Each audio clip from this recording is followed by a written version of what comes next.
Guys আমরা কিন্তু দুদিন ধরে কন্টেন্ট দিচ্ছি না, কোনো রকমের ভিডিও আসছে না সত্যি।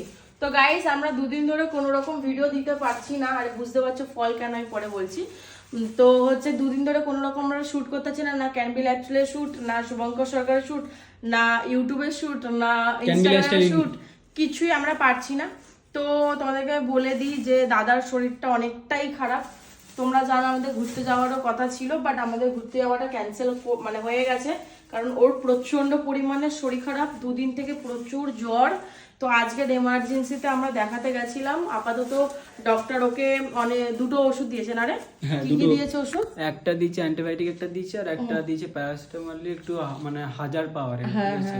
তো দেখা যাক, ওষুধটা দুপুরবেলা খাওয়ার পরে জ্বরটা একটু কমেছে, বাট গা হাত পা পুরো ব্যথা, ঠিক আছে। আর মেনলি কি বলতো, দাদা কিছু খেতেও পারছে না। এবার খেতে পারছে না বলে তাই জন্য দাদা বললো যে লেবু খাবে, তাই জন্য গিয়ে আপেল, পেয়ারা, লেবু এগুলো